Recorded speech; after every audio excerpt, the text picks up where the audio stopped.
Okay, good morning, good afternoon, good evening, everybody. Today we are going to start with subject tax. Okay, before we go ahead, let me introduce myself. I am C. Amit Manik, and I am taking your all the subjects of CA Inter, all 8 subjects. Okay, and I am having teaching experience of 12 years in this subject, rather in CA Inter as well. Okay, so how we gonna study? First of all, understand this particular chapter and how my method will be. See to it. Okay, this first of all, in any subject, okay, whether it is theory, practical, how we gonna do, I will provide my material, and that material will be covering the entire module. आपका जो ICAI का module है, that will be covered fully. All the questions of the module latest will be covered over here. Apart from that, RTP, MTP, everything will be covered. So you are not supposed to refer any other material, even module, once you refer my material. Okay, so I have prepared material in such a manner that you are not supposed to worry about any other material. Okay, next, whatever I'm going to teach you over here, you need to refer it at home. Apart from that, you need to have the writing practice. So for that very reason, हम test भी conduct करेंगे chapter wise, and after that we will be having 100 marks mock test. Okay, so let us come to the subject over here. Here, when we talk about this paper number 4, taxation, this taxation will be divided into 2 subjects itself. Okay, one will be direct tax, and another will be indirect tax, that is GST. Right now we are talking about GST. In case of this direct tax paper, that will be 60 marks coverage, this will be 40 marks coverage. So that is how your 100 marks will be from taxation subject. In that case also, over here, यहाँ पे out of this 100,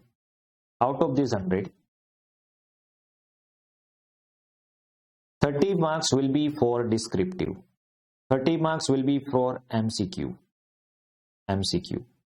It means here, out of 60, 18 marks for MCQ of direct taxes, and from here 12 marks MCQ from indirect taxes. So that is how 30 marks will be your MCQ. In this MCQ, you will be asked case study based MCQ. How is that gonna be? I will explain you. Okay, don't worry. Case study के हिसाब से मतलब आपको कोई practical सम देंगे, वैसे ही आपको practical case study देंगे, और आपको 4 या 5 MCQs पूछेंगे, each MCQ containing 2 marks. But आपको वो केस स्टडी मतलब जो सम देंगे उसके हिसाब से कैलकुलेशन करना है, वो तो प्रैक्टिकल ही हो गया, और बाकी के जो MCQ हो गए that will B 1 or 2 marks. Okay, so that is how 30 marks MCQ will be that. Remaining 70 descriptive में से डायरेक्ट टैक्स का पोर्शन होगा 42 marks, GST का पोर्शन होगा 28 marks. तो this is how it will B 60 marks, sorry, this is how it will B 70 marks descriptive paper. तो ये section A हो जाएगा, 30 marks MCQ. सेक्शन बी हो जाएगा डिस्क्रिप्टिव. सेक्शन बी पार्ट 1 उसमें आएगा direct tax, section B part 2 उसमें आएगा GST 28 marks. अभी ये जो सेक्शन बी है उसमें क्वेश्चन नंबर 1 आएगा, question number 1 that will be 14 marks. 14 marks का एक बड़ा क्वेश्चन आएगा. Okay, that is compulsory. फिर question number 2, question number 3 and question number 4. इसमें 7 + 7 या तो कोई भी कॉम्बिनेशन हो सकता है, लाइक 4 + 6 + 4, लाइक दैट 14 marks. और 14 marks में कोई भी कॉम्बिनेशन हो सकता है, 7 + 7, 7 + 5 + 2, 4 + 6 + 4, there can be any, right? Or 5 + 5 + 4, like that, there can be in any combination. But 14 marks का क्वेश्चन होगा, that is for sure. Okay, यहां पे इन 3 क्वेश्चन में से you are suppose to attempt any 2, तो यहां पे आपको एक ऑप्शन मिलेगा। ओके, क्वेश्चन 1 कंपलसरी होगा, 2, 3, 4 में से कोई 2 क्वेश्चन आपको सेलेक्ट करने हैं। ये हो गया आपका part A, 42 marks. Okay, part B होगा सेक्शन बी का जीएसटी। जीएसटी में अगेन क्वेश्चन नंबर 5, मतलब यहां से कंटिन्यूएशन में लिखेंगे तो question number 5 that is of 8 marks, ये भी कंपलसरी होगा, ये भी कंपलसरी होगा 8 मार्क्स का। फिर आएगा question number 6, question number 7 and question number 8। वो हो गए 5 + 5 दैट इज 10, या तो फिर 6 + 4 दैट इज 10, और in any combination containing 10 marks each. ये 3 में से आपको एनी 2 लिखने हैं, तो यहां पे भी इंटरनल एक ऑप्शन मिलेगा आपको। This is how paper style will be. Okay, तो ये होगा 42 मार्क्स, ये होगा 28 मार्क्स, टोटल होगा 70 मार्क्स। अभी देखिए यहां पे आपको ये पेपर है ना, उसमें लर्निंग से ज्यादा जब भी आप पेपर लिखोगे ना, तब आपको बहुत ही सोच समझ के ये ध्यान रखना है कि आप पेपर अटेम्प्ट कैसे करें। क्योंकि ऐसा नहीं है चलिए 30 मार्क्स का लाइक लो, 30 मार्क्स का एमसीक्यू, 70 का डिस्क्रिप्टिव हो गया। यहां पे 30 मार्क्स के एमसीक्यू में भी 2 पोर्शन आएंगे, मतलब वो पोर्शन करेंगे नहीं ऐसे, बट उसमें जीएसटी का भी पोर्शन होगा, टैक्सेशन का भी पोर्शन होगा। ओके, और डिस्क्रिप्टिव में भी 2 पोर्शन होंगे, उसमें भी 2 कंपलसरी क्वेश्चन और 2 ऑप्शन में। मतलब यहां पे सिलेक्शन में आपको ध्यान रखना है, आपको क्विक रहना होगा पेपर में, जिससे आपका पेपर टाइम से पूरा हो सके, और ये जो भी आप अटेम्प्ट करें। ओके, यहां पे ऑप्शन हम कुछ नहीं लिखेंगे, हम तो सब कुछ करने वाले हैं। ये पेपर है थोड़ा, मतलब जो सिलेबस है as compare to the other subject, okay, ये सब्जेक्ट का सिलेबस थोड़ा लेंथी है। ओके, बट फिर भी अगर आप ठीक से पढ़ोगे तो आपको इसमें भी कोई दिक्कत नहीं होगी। ओके, देखिए यहां पे जो दिसंबर 21 का लेटेस्ट जो पेपर है वो मैं आपको दिखा रहा हूं। यहां पे क्वेश्चन 1 होगा, जिसमें हम computation of total income of individual 14 marks का बड़ा एक क्वेश्चन आने वाला है। फिर आएगा 7 + 7 या फिर कोई और कॉम्बिनेशन में उसके क्वेश्चन आएंगे। क्वेश्चन नंबर 2 7 + 7, 3 4 + 4 + 6, फोर्थ क्वेश्चन जिसमें आएगा 4 + 6 + 4। तो ये 3 क्वेश्चन में से कोई 2 क्वेश्चन आपको सिलेक्ट करने हैं। सेक्शन बी जिसमें 5th क्वेश्चन आएगा जीएसटी का, जो होगा 8 मार्क का कंपलसरी क्वेश्चन, और फिर 6 7 8 उसमें से 6 + 4 या तो फिर 5 + 5 या तो फिर 5 + 5, ऐसे कॉम्बिनेशन होगा। इंटरनल ऑप्शन भी हो सकते हैं। ओके, अभी यहां पे ये जो सब्जेक्ट है ना, ये जो सब्जेक्ट है उसमें आपको थियरी भी पूछ सकते हैं, दैट इज प्रोविजन बेस्ड। यहां पे प्रैक्टिकल्स क्वेश्चन भी आ सकते हैं, और यहां पे केस स्टडी टाइप क्वेश्चन भी आ सकते हैं। मतलब सब कुछ will be covered over here in this particular subject. Theory का भी अनुभव मिलेगा उसमें, प्रैक्टिकल सम्स भी आएंगे, और केस स्टडी बेस्ड क्वेश्चन भी आएंगे। So everything and all very interesting subject होने वाला है। ओके, तो ये है आपकी पेपर स्टाइल। सी देखिए, जब भी हम सब्जेक्ट शुरू करते हैं हमें पेपर स्टाइल समझ लेना जरूरी होता है, क्योंकि किस तरह ये लोग आपको ये पर्टिकुलर सब्जेक्ट में से पूछ रहे हैं, how the weightage of each and every chapter will be. We are not going to skip any chapter. यहाँ पे 8 तो मैं वॉल्यूम 1 में लिए, अभी बाकी के वॉल्यूम 2 में भी आएंगे। ओके, आगे भी आएंगे। तो टोटल ये तो सिर्फ आपका एक पोर्शन है। ओके, डायरेक्ट टैक्स का, इसमें कई सारे चैप्टर्स आने वाले हैं, वो हम देखेंगे बाद में।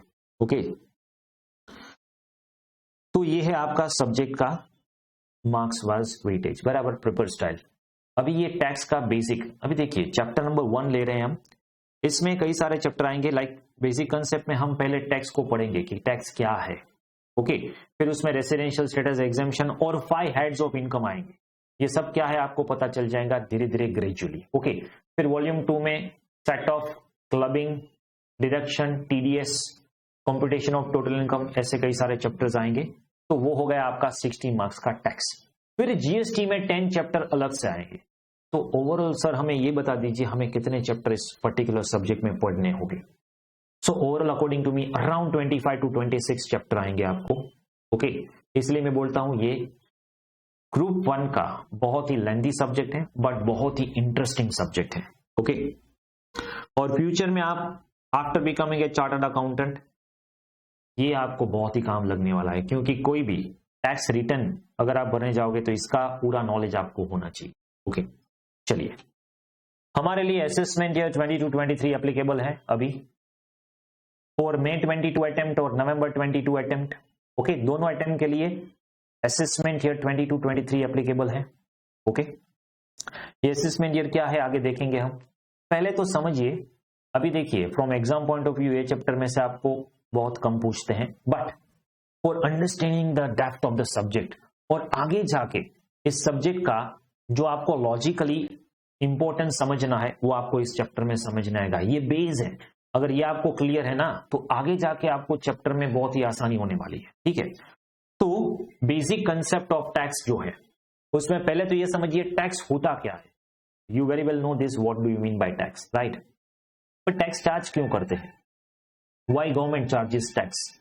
ओके, ये इनकम टैक्स चार्ज क्यों होता है, ऑब्वियसली गवर्नमेंट आपको फ्री में सर्विसेज प्रोवाइड कर रही है, कई सारी सर्विसेज प्रोवाइड करती है, तो गवर्नमेंट के पास फंड कैसे आएगा, गवर्नमेंट अपना फंड कैसे जनरेट करेंगी, obviously in form of taxes. Okay, obviously in form of taxes. तो गवर्नमेंट को सोसाइटी को एट लार्ज में कई सारी फैसिलिटीज फ्री में देनी होती है, रोड, डैम, ब्रिज, कई सारे फैसिलिटीज आपको प्रोवाइड करनी होती है। तो for that very reason they will charge from the higher revenue generated people and that revenue will be generated from them and it will be spreaded over to the entire nation. So इससे क्या होगा कि जो economic की दृष्टि ये देखे आप, तो हम बैलेंसेस चाहते हैं कि जो भी रिच है उससे आप ज्यादा टैक्स चार्ज कीजिए और जो भी पुअर है उसको फ्री में facilities बांटिए, so we can have equalization. Okay, taxes are considered to be cost of living in the society. Taxes levied कौन करता है, government, to meet the common welfare of the society. Reason for taxes they considered basic source of revenue to go, क्योंकि government के पास revenue कैसे आएगी, government के पास revenue कैसे आएगी, टैक्सेस के फॉर्म में से ही आएगी, राइट। जो बजट आता है फरवरी में, गवर्नमेंट में बजट बनाते हैं कि इतना इतना एक्सपेंडिचर करना है, और वो एक्सपेंडिचर के हिसाब से जितना भी टैक्स होता है उसमें अप्स एंड डाउन्स होते हैं। आप देखेंगे जीएसटी में ये पर्टिकुलरली 1 जनवरी से रेट में बढ़ने वाला है, इसमें कॉस्टली होने वाला है, ये प्रोडक्ट 5% में से 18 में से 28% में जाने वाला है। Like that they used to take lot of decisions that is based on the budget and each and every budget they used to take the decision. Okay, revenue source is utilised for meeting expenses of the government like defence. अभी देखिए military defence में, या तो फिर education free of cost, health care, अभी जो corona situation जा रही है, बूस्टर डोज आ रहा है, तो गवर्नमेंट कई सारे एक्सपेंडिचर करते हैं इस पे। Infrastructure like road, dam, bridge etcetera, तो इस सारे का सारा फंड गवर्नमेंट हमारे ही टैक्स में से, हमारे ही रेवेन्यू में से जनरेट करके हम पे ही यूज करते हैं। ठीक है, बट इसकी हिस्ट्री भी थी लाइक, बट वो मॉड्यूल में नहीं दी है, इसलिए मैंने आपको हिस्ट्री में नहीं पढ़ाया हूं, बराबर है। बट यहां पे देखिए ये टैक्स गवर्नमेंट चार्ज करते हैं, इतना हमें बता दिया, राइट। बट ये टैक्स जो है वो गवर्नमेंट को पावर किसने दिया, गवर्नमेंट को पावर किसने दिया टैक्स चार्ज कर सके हमारे पास। पहले के जमाने में क्या होता थे, अभी जब ब्रिटिश रूल था तब ब्रिटिश गवर्नमेंट है, वो ब्रिटिश गवर्नमेंट से पहले किंगडम थे, राइट। उसमें किंग जो है वो डिसाइड करते थे कि कैसे हमें टैक्स चार्ज करना है। तो ये डिसाइड कौन करता है और किसको पावर कहां से मिलती है। तो अभी आफ्टर इंडिपेंडेंस इंडिया में कुछ भी एक्ट बनाना हो या फिर कुछ भी टैक्स लेवी करना हो तो हमारा है कॉन्स्टिट्यूशन ऑफ इंडिया, भारत का हमारा जो बंधारण है, ओके, जो 26 जनवरी 1950 को लागू हुआ है, वो जो कॉन्स्टिट्यूशन ऑफ इंडिया है उसमें आपको गवर्नमेंट को पावर दिया है, आप टैक्स चार्ज कर सकते हो। जैसे एक्ट में सेक्शन होते हैं, तो कई सारे एक्ट है, आप फाउंडेशन में भी पढ़ के आए हो, राइट। तो एक्ट में जैसे सेक्शंस होते हैं, कंपनी एक्ट, एलएलपी एक्ट, सोगा, सेलो गुड्स एक्ट, राइट, उसमें सेक्शंस होते थे। ओके उसमें भी मैंने फाउंडेशन में आपको पढ़ाया एक्ट कैसे बनता था, राइट। तो वो जो सेक्शंस होते हैं, इस तरह यहां पे जो कॉन्स्टिट्यूशन ऑफ इंडिया है उसमें आर्टिकल्स होते हैं, article 1, article number 2, article number 3। वैसे ही एक आर्टिकल है 265। अभी देखिए यहां पे बेसिक्स कर रहे हैं हम कि एक्ट कहां से आया और एक्ट क्यों चार्ज कर रहे हैं, कौन चार्ज कर रहा है और किसको ये पावर है कि एक्ट चार्ज कर सके।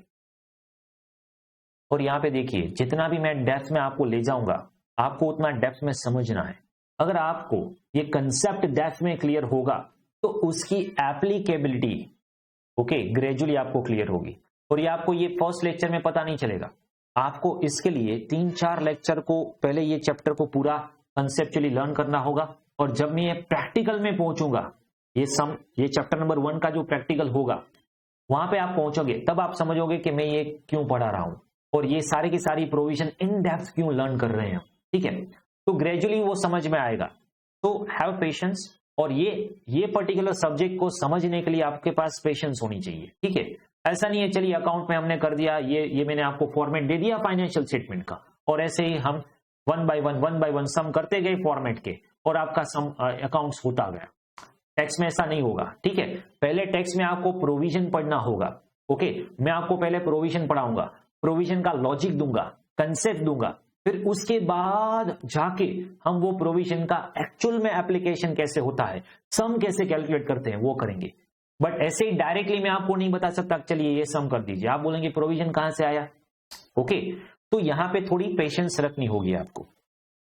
तो यहां पे एक आर्टिकल है 265, ओके 265 कॉन्स्टिट्यूशन ऑफ इंडिया का जो आर्टिकल है 265 वो बोल रहा है पहले के जमाने में क्या होता है, अंग्रेज जो होते थे, राइट, वो लगान लेते थे। हाँ, लगान मूवी में देखा होगा आपने, ठीक है, 3 गुना लगान हो जाएगा। मतलब वहां पे क्या होता था, आपका कुछ भी हो, आपकी खेत में फसल हो ना हो, ओके, आपको लगान देना मतलब देना ही है। तो वहां पे वो लोग एक्सप्लॉइट करते थे, राइट। तो यहां पे after independence we don't want कि जो पब्लिक है वो एक्सप्लॉइट हो, टैक्स के बर्डन में दब जाए, right.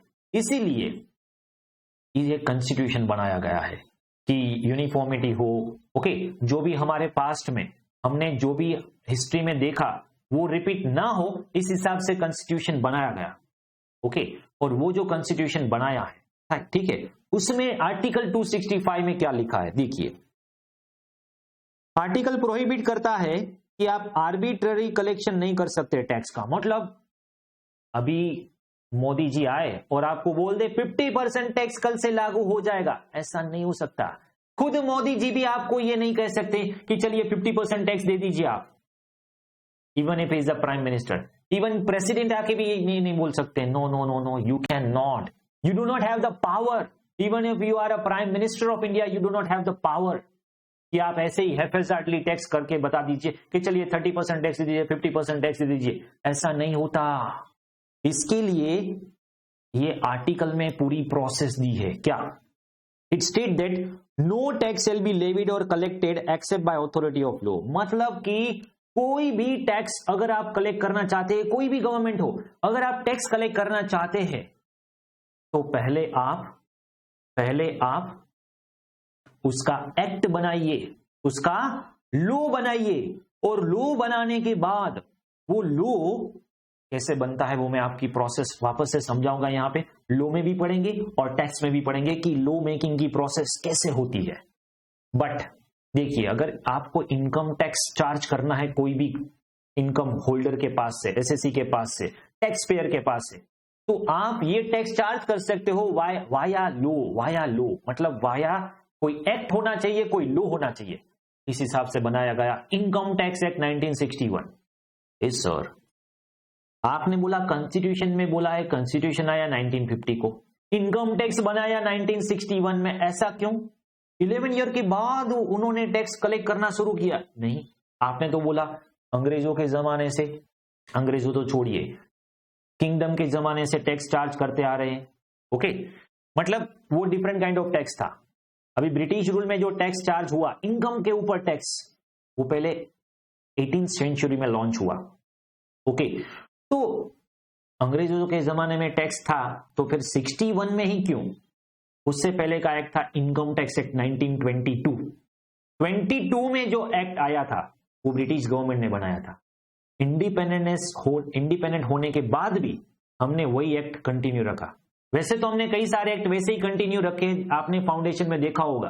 Contract act 1872, negotiable instrument 1881, मतलब वो एक्ट अभी भी चल रहे। Partnership act 1932। ओके, तो ऐसे ही कई सारे एक्ट वो हम ऐसे ही कंटिन्यू कर रहे हैं।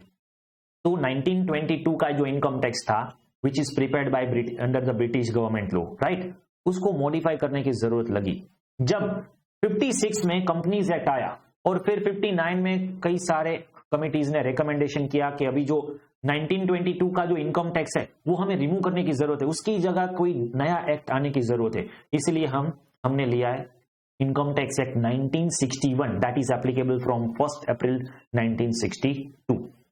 ओके, तो यहां पे समझने की बात यह है कि आर्टिकल जो है कॉन्स्टिट्यूशन में उसने ऐसा बोला है कोई भी टैक्स, आप टैक्स चार्ज कीजिए, हमें टैक्स चार्ज करने में दिक्कत नहीं है, बट आप पार्लियामेंट में लॉ बनाइए और पार्लियामेंट में सभी पार्टीज है वो एग्री होनी चाहिए कि हाँ हमें कोई परेशानी नहीं है, we are agree with this particular law. GST जब आया ना, जीएसटी कब आया? 2007। ओके, 1 जुलाई 2017, सॉरी 1 जुलाई 2017 में आया जीएसटी। पता है ये जीएसटी का प्रोसेस कब शुरू हुआ था? It's long ago. 2004 में जब वेट आया ना तब भी जीएसटी की बात हो रही थी, बट वहां पे वेट आ गया था और वो स्टेट लेवी था। ओके, टैक्स दो तरह के होते हैं, सेंट्रल लेवी, स्टेट लेवी। अभी इंडिया में क्या है, सेंट्रल गवर्नमेंट डिफरेंट है, स्टेट गवर्नमेंट डिफरेंट है। मतलब अभी इंडिया में क्या है, ओवरऑल इंडिया है सेंट्रल गवर्नमेंट, राइट, उसमें अभी भाजपा की सरकार है, मोदी जी, राइट, और स्टेट में अलग अलग गवर्नमेंट है। गुजरात में तो यहाँ पे भाजपा ही है, बट अलग अलग गवर्नमेंट्स होती है, तो स्टेट में अलग होती है, क्योंकि स्टेट का पावर स्टेट गवर्नमेंट को होता है, उस स्टेट गवर्नमेंट को उसकी खुद की रेवेन्यू जनरेट करनी होती है और खुद का एक्सपेंडिचर करना होता है। नो डाउट सेंट्रल से हेल्प भी मिलती है, ओके, और सेंट्रल की रेवेन्यू डिफरेंट होती है। अभी वेट में क्या था, स्टेट रेवेन्यू जनरेट हो रही थी, इसीलिए जीएसटी में कन्वर्ट करने के लिए आपको सारे के सारे जो स्टेट्स हैं उसकी मेजोरिटी होनी चाहिए। ओके, और वो कांग्रेस सरकार कब से ट्राई कर रही थी, 2004 से लेके, बट वो नहीं हो पा रहा था। बट जब भी 2014 में मोदी जी आए, उन्होंने ट्राई किया कि नहीं हमें जीएसटी लाना ही है। ओके, और सभी जो स्टेट गवर्नमेंट है उसकी सारी कंडीशन उन्होंने मान ली और वो सभी स्टेट गवर्नमेंट को कन्वे किया कि नहीं जीएसटी लाना ही है, और फास्ट फॉरवर्ड मोड में 2017 में जीएसटी आ गया। बट जीएसटी ऐसे नहीं आया, उसके लिए जीएसटी का एक्ट बनाना पड़ा। ओके, मतलब कहने का मतलब ये है कि कोई भी टैक्स एज इट इज एफएजएडली आपको हो जाए कि चलिए टैक्स चार्ज कर लेते हैं, ऐसे नहीं चार्ज कर सकते। उसके लिए लॉ बनाना होता है और लॉ के आने के बाद ही आप टैक्स चार्ज कर सकते हो। Okay, means tax is propose to be levied must be with in the legislative competence of legislature imposing tax. मतलब उसका लॉ पहले आता है, फिर बाद में आप वो लॉ के हिसाब से टैक्स चार्ज कर सकते हैं।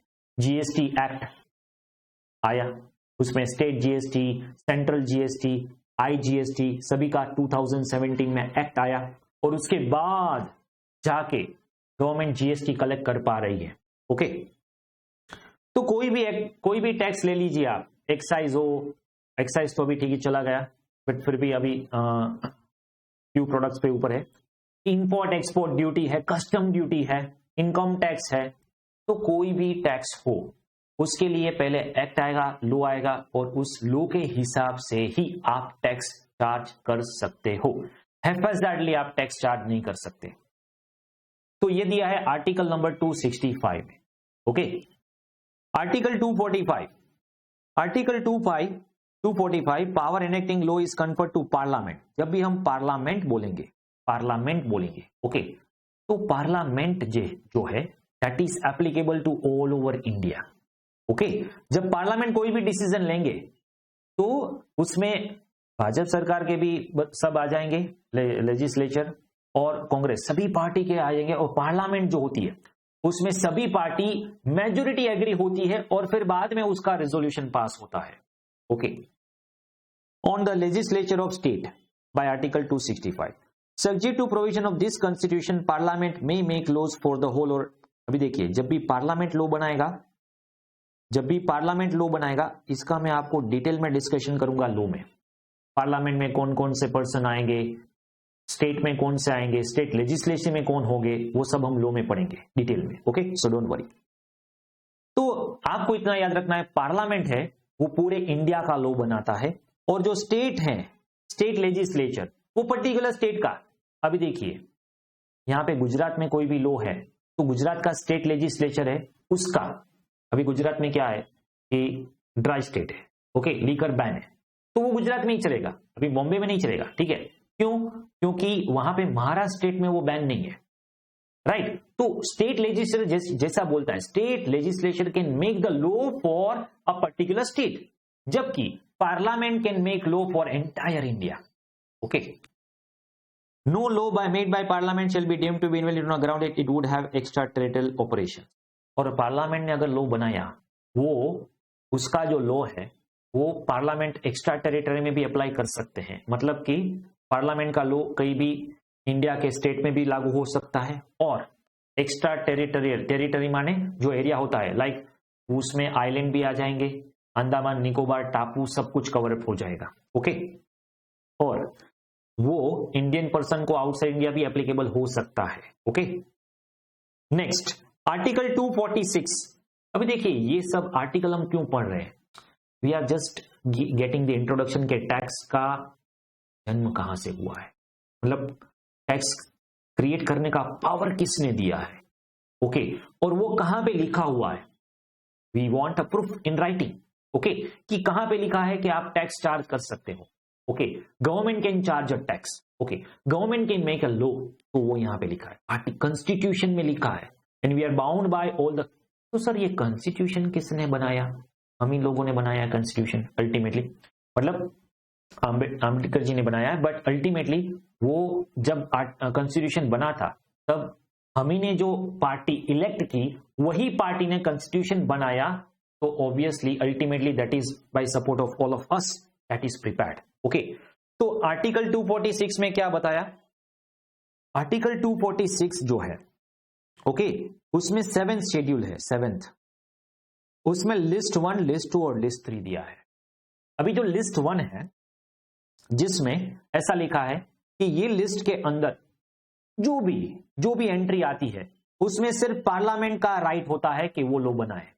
मतलब अभी जो इनकम टैक्स आप पढ़ रहे हो, ठीक है, वो इनकम टैक्स की रेवेन्यू किसको जाएगी? अगर आप कुछ भी अर्न कर रहे हो, से for example your income is 10 lakh और यू आर गोइंग टू पे टैक्स ऑफ 1.5 लाख रुपीज, तो ये 1,50,000 टैक्स किसको जाएगा? आप गुजरात में हो तो गुजरात गवर्नमेंट को जाएगा क्या? नहीं, वो जाएगा सेंट्रल गवर्नमेंट को। क्यों? क्योंकि इनकम टैक्स सेंट्रल लेवी है। सेंट्रल लेवी का मतलब क्या हुआ? जो भी रेवेन्यू है, इनकम टैक्स की जो भी रेवेन्यू है, वो रेवेन्यू किसको जाएगी? सेंट्रल गवर्नमेंट को। Okay, that is levied by central government. तो ऐसे कई सारे एक्ट हैं जो पार्लियामेंट लेवी करेंगी और वो सिर्फ सेंट्रल गवर्नमेंट की ही रेवेन्यू होगी। लिस्ट 2 में ऐसी आइटम है जिसमें legislature of any state has exclusive power to make law. पहले जो वैट था, वैट, उसमें सिर्फ स्टेट का ही पावर चलता था। ओके, अभी तो जीएसटी आ गया तो शेयर करना पड़ रहा है, half state half central. Okay, और list 3 in which parliament and legislative of state have combined power. Okay, तो इस तरह हमारे पास 3 लिस्ट है। इसमें से इनकम टैक्स कहां पे आता है? इनकम टैक्स आता है एंट्री नंबर 82 में। ये एंट्री नंबर 82 कहां पे है? Income tax is the most significant direct tax. Entry number 82 of union list 1, तो ये लिस्ट 1 के अंदर आती है एंट्री नंबर 82। और एंट्री नंबर 82 में लिखा है, क्योंकि मैंने पहले ही बताया आपको, ये इनकम टैक्स किसकी रेवेन्यू है? सेंट्रल गवर्नमेंट की रेवेन्यू। ओके, इनकम टैक्स किसकी रेवेन्यू है? सेंट्रल गवर्नमेंट की रेवेन्यू है। तो इस हिसाब से ये जो पार्लियामेंट है, that can make law for income tax in 7th schedule, has power to make law for tax other than agriculture income. और इसकी वजह से एग्रीकल्चर इनकम में एग्जेम्पशन है। ओके, वो एग्रीकल्चर इनकम का स्पेशल पॉइंट क्या है वो थर्ड चैप्टर में हम देखेंगे, so do not worry for the same. Okay, तो ये था आपका you can say constitutional background कि टैक्स कहां से आया, क्यों हम टैक्स प्रिपेयर करते हैं, लाइक टैक्स एक्ट कौन प्रिपेयर करता है, और ये जो एक्ट है टैक्स वो पार्लियामेंट का राइट है, और टैक्स का रेवेन्यू किसको जाता है, पार्लियामेंट को. अभी टैक्स हमारे पास दो तरह के होते हैं, एक होता है डायरेक्ट टैक्स, एक होता है इनडायरेक्ट टैक्स. सर ये डिफरेंस क्या है, ये सब्जेक्ट ही डिफरेंस है. डायरेक्ट टैक्स जो है उसमें इनकम टैक्स आता है, इनडायरेक्ट टैक्स में कस्टम जीएसटी आता है जो इनडायरेक्टली चार्ज होता है. कैसे कैसे, like direct tax is a tax which are directly incurred and paid by person concern. अभी देखिए फॉर एग्जांपल आप मुझे फीस दे रहे हो, ठीक है, ओके, अभी जो भी आप ट्यूशन फी मुझे दे रहे हो वो मेरी रेवेन्यू है, मेरी इनकम है.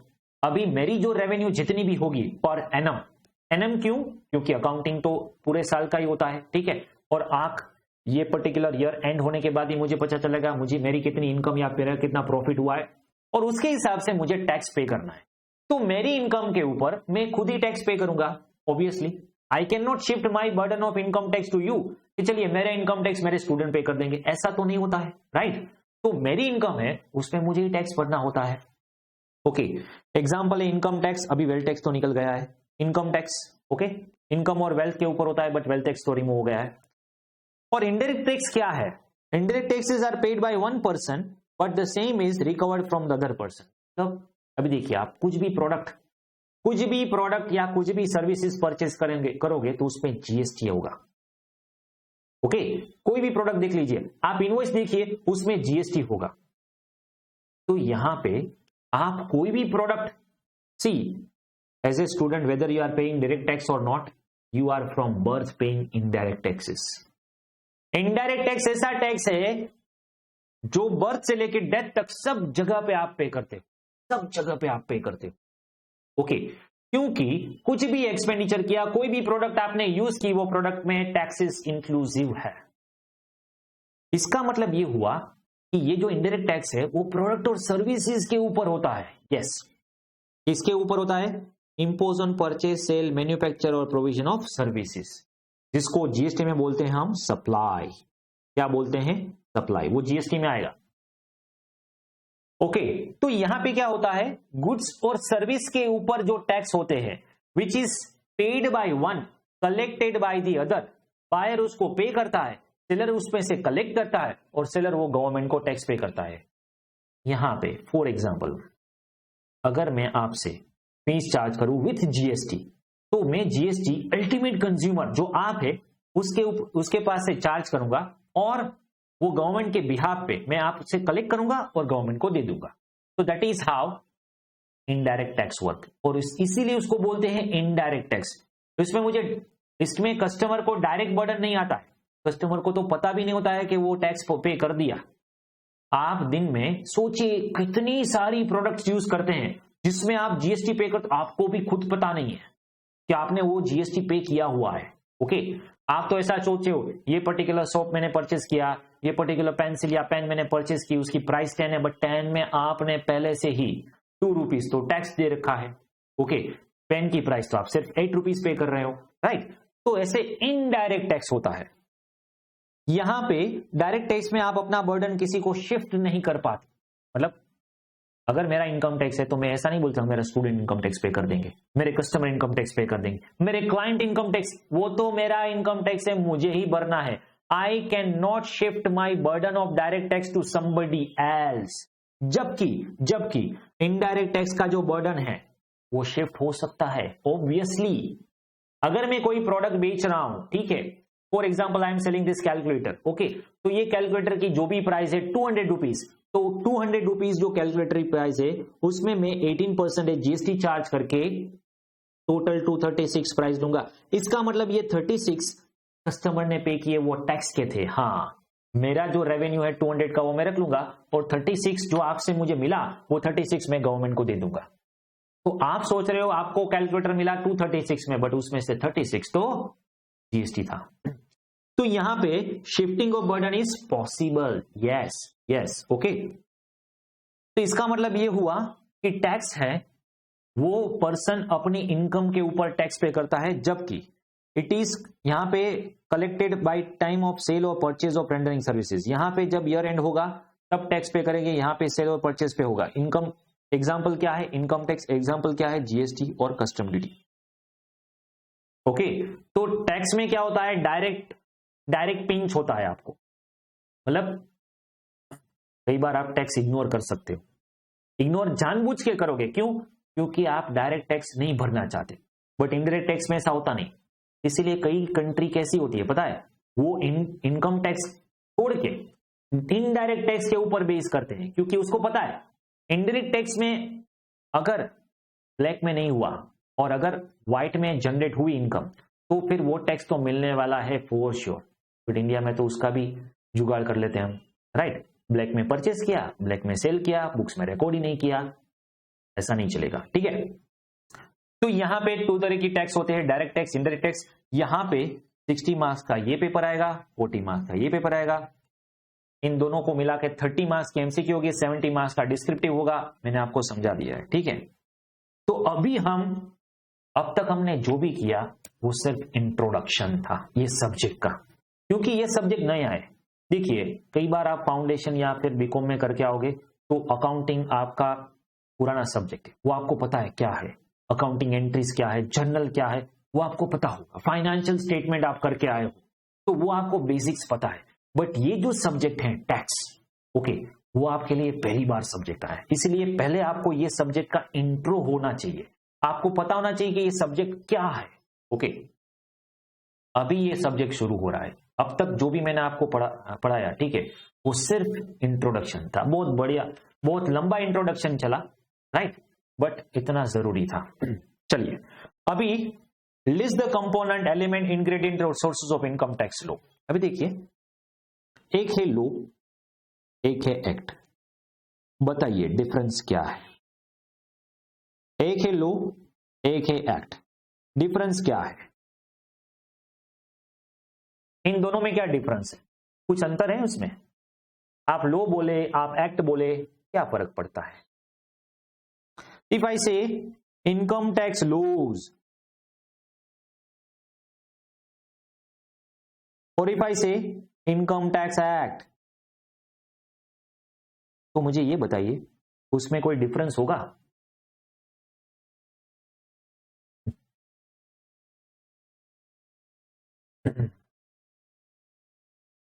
आप पूछ रहे हो ये चैप्टर में से कितना मार्क का पूछते हो।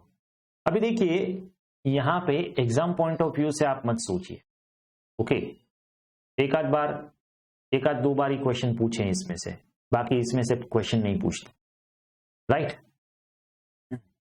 बट अंडरस्टैंड द थिंग कि ये सब्जेक्ट को समझने के लिए आपको पहले ये समझना जरूरी है कि कैसे बाइफर्केशन होता है, और इसमें टैक्स रेट आते हैं, मार्जिनल रिलीफ आता है, वो कंसेप्ट कई बार बिगर क्वेश्चन में भी रिपीट हो सकते हैं। देखिए यहां पे इनकम टैक्स में जब आप आओगे, इट्स नॉट लाइक अकाउंटिंग और कॉस्टिंग कि ये चैप्टर है इसमें से ये पर्टिकुलर क्वेश्चंस इतने मार्क के पूछे जाते हैं, it's not like that, okay. क्योंकि जब भी आप 14 मार्क्स का जो क्वेश्चन 1 पढ़ोगे ना, जो कंपलसरी है, वो 14 मार्क्स में पूरा का पूरा इनकम टैक्स आ जाएगा। अगर आपको पूरा इनकम टैक्स आता है तो ही आप वो 14 मार्क्स का क्वेश्चन अटेम्प्ट कर पाओगे, वरना नहीं कर पाओगे। तो आपको डिडक्शन भी आएगा, टीडीएस भी आएगा, फाइड्स का इनकम भी आएगा, रेसिडेंशियल कंसेप्ट भी आएगा, मार्जिनल का कंसेप्ट भी आएगा, रिबेट का कंसेप्ट भी आएगा, सब कुछ साथ में देंगे 14 मार्क्स में। बाकी इंडिपेंडेंट चैप्टर है जो पूछते हैं, वो मैं आपको बताऊंगा कौन कौन से चैप्टर ऐसे जो सिर्फ इंडिपेंडेंट ही पूछते हैं, वो मिक्स नहीं होते, ओके। ये चैप्टर में कई बार ही पूछा है, ओके, 4-5 अटेम्प्ट में एक बार ही पूछते हैं, बट यहाँ इसका जो कंसेप्ट है वो आपको काम लगने वाला है आगे जाके, इस हिसाब से आपको करना है, ठीक है। ओके, पहले पार्लियामेंट में एक्ट आता है और फिर बाद में लॉ आते हैं। मतलब लॉ आते हैं, मतलब लॉ क्या होता है, पहले एक्ट आता है फिर बाद में लॉ आते हैं, राइट। तो लॉ होता क्या है,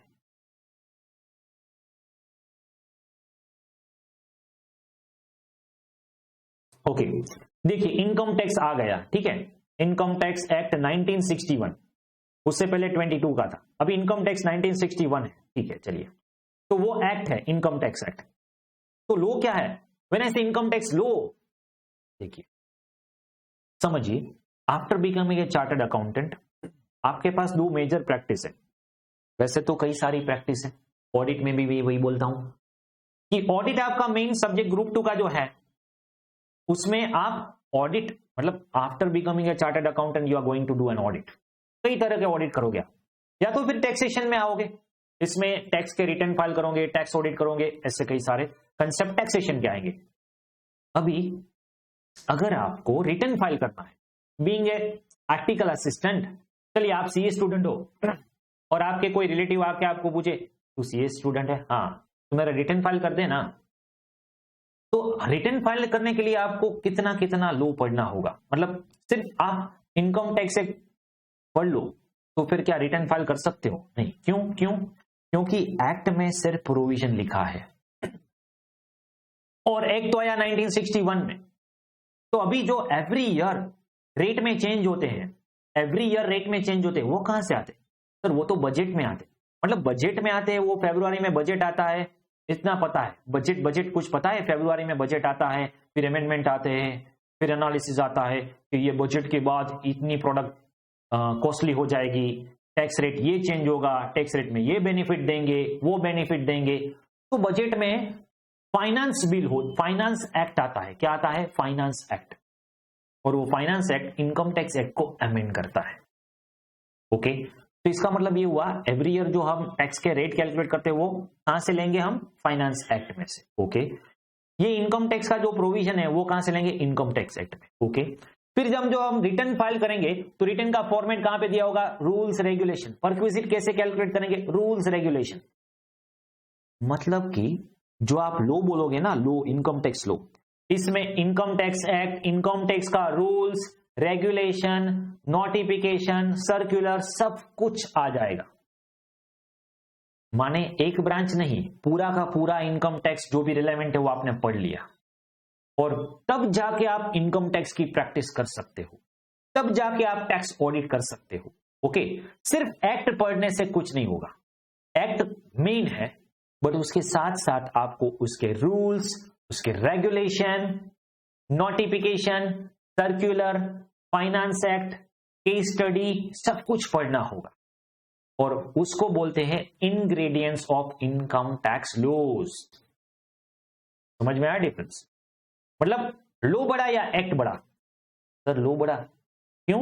क्योंकि लो में एक्ट आता है, लो में एक्ट आ जाता है, कवर हो जाता है, और लॉज में एक्ट के अलावा रूल्स, रेगुलेशन, नोटिफिकेशन, सर्कुलर, सब कुछ आ जाएगा। Yes, okay. तो अभी लो में कौन कौन से टॉपिक कवर हो गए? व्हेन आई से इनकम टैक्स लो, तो उसके लिए मुझे कितने टॉपिक्स कवर करने होंगे? पहला होगा इनकम टैक्स एक्ट, क्योंकि लो के लिए पहले मेन एक्ट लगता है। व्हेन आई से कंपनीज एक्ट और व्हेन आई से कंपनी लो, आप पता है पेपर नंबर 2 में क्या पढ़ते हो? आप पेपर नंबर 2 में कंपनी लो पढ़ते हो। आपने फाउंडेशन में क्या पढ़ा था? कंपनीज एक्ट, और वो भी सिर्फ छुट्टू सा इंट्रोडक्शन। ओके, जो आपको अराउंड 13 मार्क्स में पूछते थे, कंपनीज एक्ट कंफर्म लो में आउट ऑफ 60। तो उसमें आपने सिर्फ कंपनीज एक्ट का सिर्फ इंट्रोडक्शन ही पढ़ा है, तो उसको बोलते हैं कंपनीज एक्ट। बट यहां पे इंटर में आप आओगे ना, तो आपका सब्जेक्ट है कंपनी लो।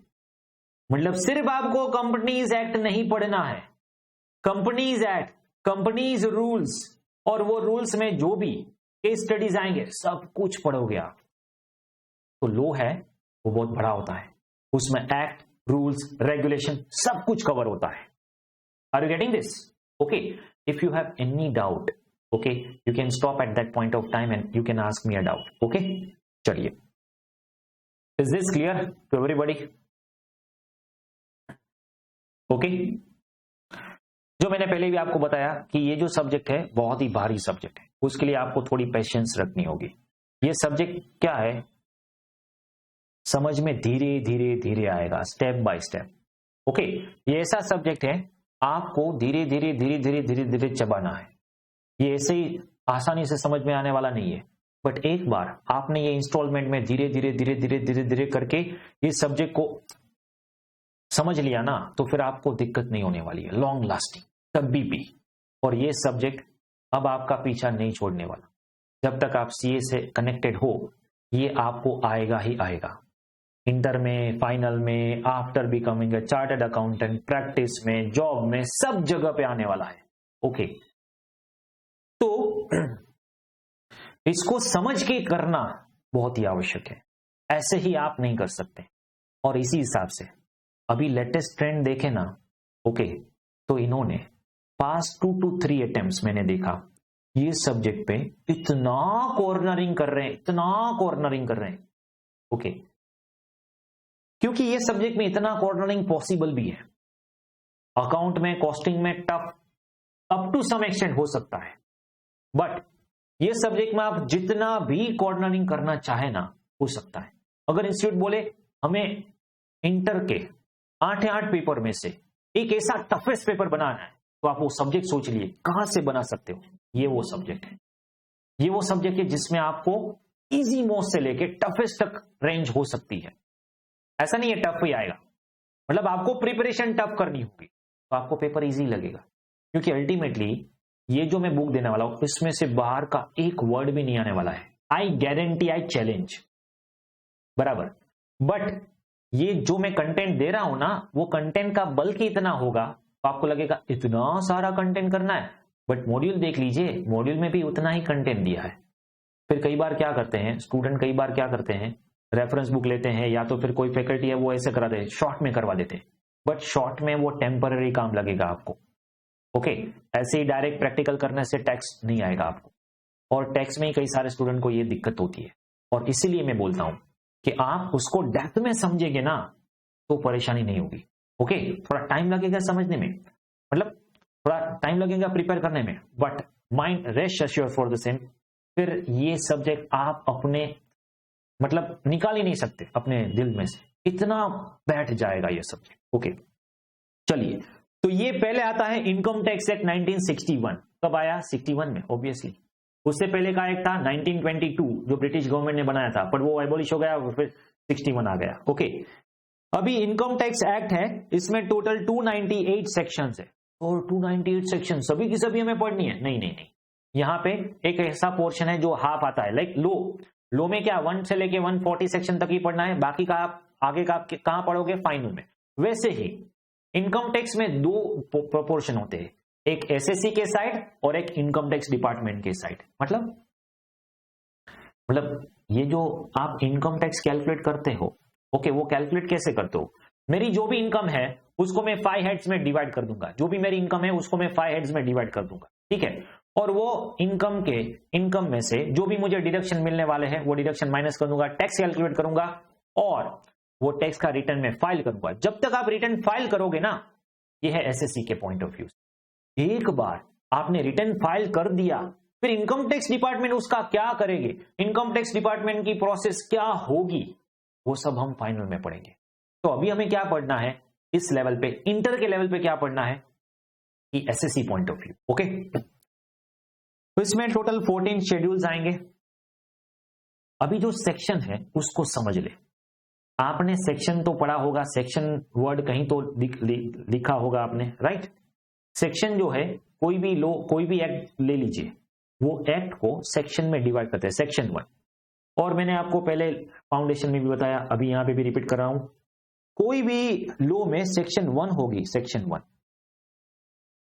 उसमें स्कोप ऑफ एक्ट आएगा। मतलब ये एक्ट किस किस को एप्लीकेबल है, सेक्शन 1 में इतना लिखा होगा, इंट्रोडक्शन, या तो फिर ये एक्ट किसको एप्लीकेबल है, वैसा कुछ। ओके, सेक्शन 2 जो है, सेक्शन 2 ये मैं नॉर्मली बोल रहा हूं, इसके एक्सेप्शन भी हो सकते हैं, बराबर, बट लेकिन जनरली ऐसा ही होगा। सेक्शन 2 में सभी डेफिनेशंस दिए होंगे, कोई भी एक्ट देख लीजिए, लो में सेक्शन 2 में सभी डेफिनेशन, यहां पे इनकम टैक्स में सेक्शन 2 सभी डेफिनेशंस। क्यों ऐसा? क्योंकि पहले आप ये बताइए एक्ट किसको लागू होता है, किसको एप्लीकेबल होता है एक्ट। फिर बाद में ये एक्ट में जो भी, अभी देखिए मैं ऐसा बोलूं एसएससी, आप बोलेंगे सर ये एसएससी वर्ड क्या है, आप बोलोगे पर्सन का वर्ड क्या है। तो यहां पे जो भी ऐसे टर्मिनोलॉजी जो सिर्फ हम यही सब्जेक्ट में करने वाले हैं, जिसका मीनिंग ये एक्ट जो भी पढ़ रहा है उसको देना चाहिए कि ये एक्ट में जो भी आप टर्मिनोलॉजी पढ़ रहे हैं, जो भी आप टर्मिनोलॉजी कर रहे हैं, उसका ये मीनिंग है। तो सेक्शन 2 में सब डेफिनेशंस देंगे। फिर सेक्शन 3 में कई बार डेफिनेशन भी हो सकती है कंटिन्यूएशन में, या तो फिर वो 3 से x शुरू होगा, 3, 4, 5 लाइक दैट। ओके, तो ये होगी सेक्शंस। सेक्शन के अंडर में अभी देखिए यहां पे जब भी आप कोई भी देखिए यहां पे मुझे कोई भी टॉपिक यहां पे लर्न करना है। ओके, तो यहां पे मैंने बुलेट्स किया, राइट। अभी यहां पे जो लेवल्स हैं वो मैं लेवल चेंज करूंगा। ये 1 है, इसके अंडर में ए आएगा। ओके, इसका लेवल ए हो गया।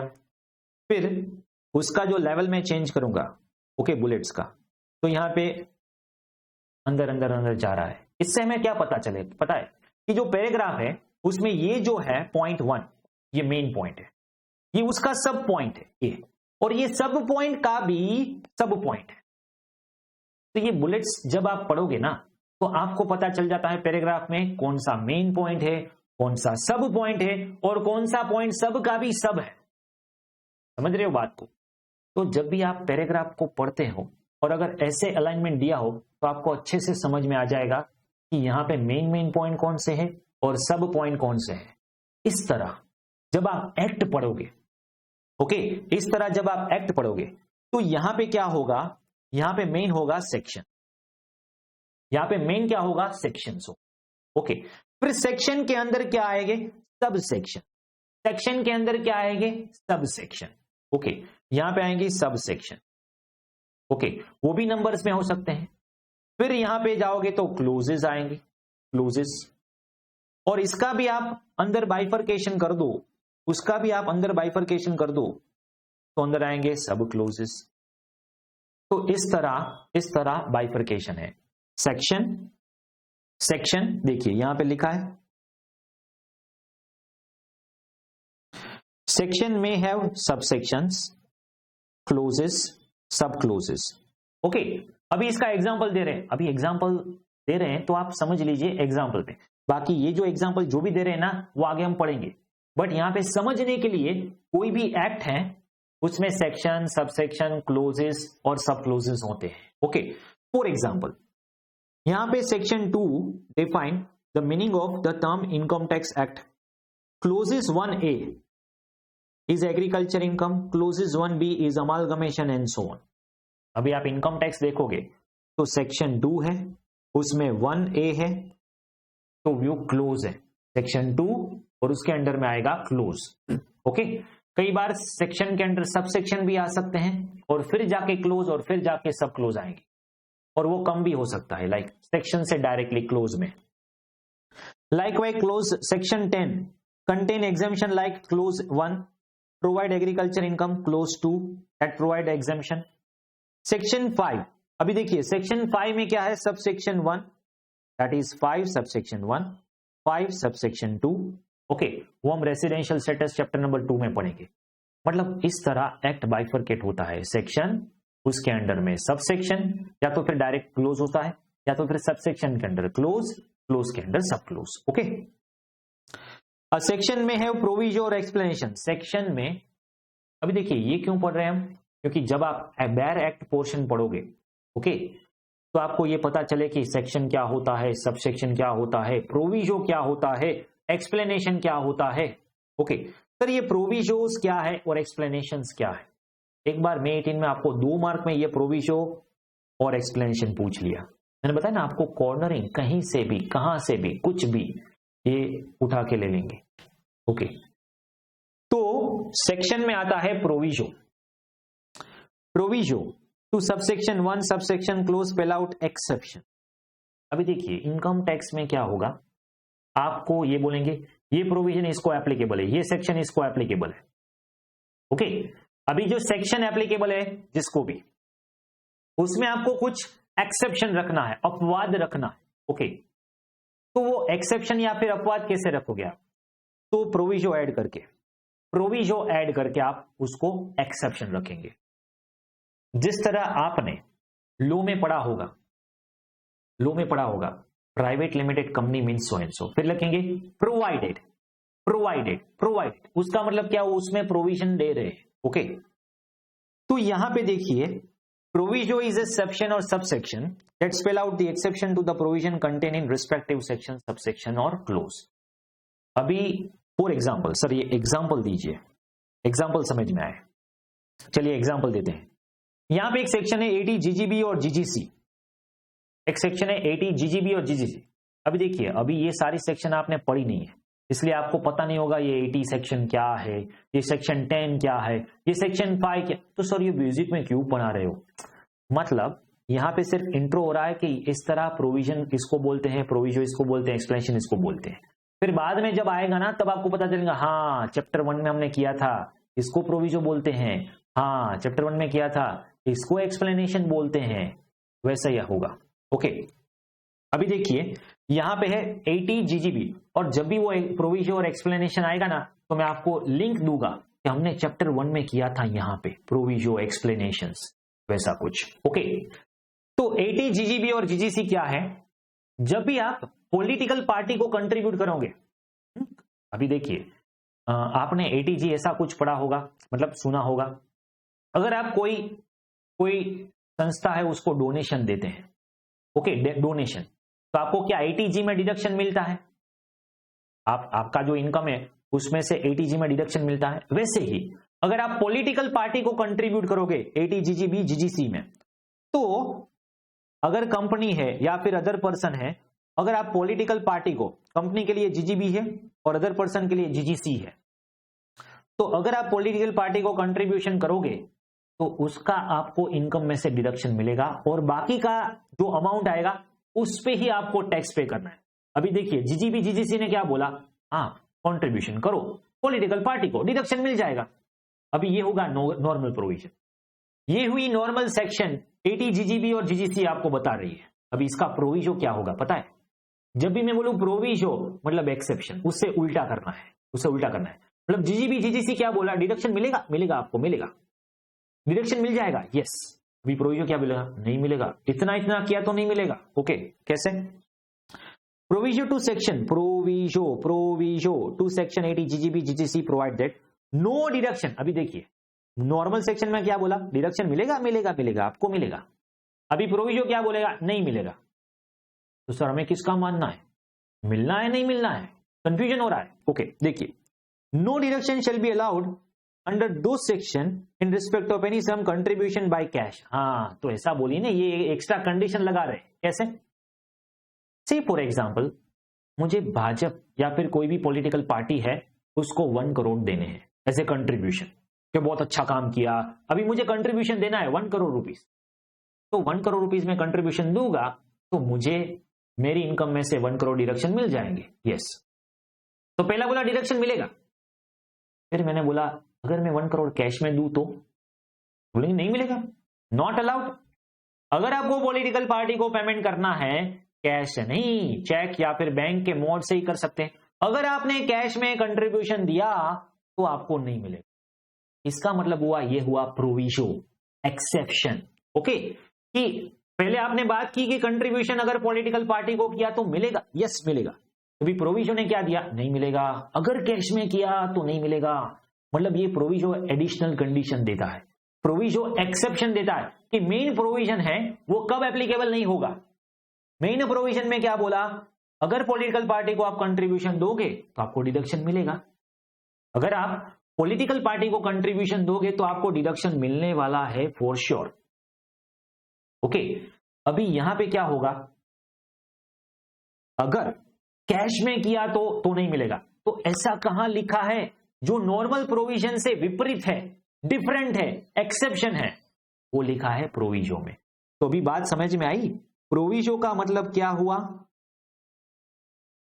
एक्सेप्शन टू मेन सेक्शन और क्लोज और सब क्लोज एक्सेट्रा। मतलब जिस सेक्शन के अंडर में, जिस सब सेक्शन के अंडर में, जिस क्लोज के अंडर में या फिर जिस सब क्लोज के अंडर में अगर प्रोविजो लिखा हो तो समझना वो प्रोविजन में वो सबसेक्शन, वो सेक्शन, वो क्लोज, सब क्लोज एप्लीकेबल नहीं होगी। Are you getting this meaning of provision? पहली सेक्शन में बोलते हैं, पहले मेन प्रोविजन में बोलते हैं एप्लीकेबल होगा, डिडक्शन मिलेगा, बेनिफिट मिलेगा, फिर प्रोविजन निकाल के बोलते हैं कैश में किया तो नहीं मिलेगा। इसका मतलब ये दोनों साथ में पढ़ने होंगे। इसका मतलब कोई भी पर्सन को, चाहे वो कंपनी हो चाहे वो अदर पर्सन हो, अगर आपको डिडक्शन चाहिए तो किस में पेमेंट करना है?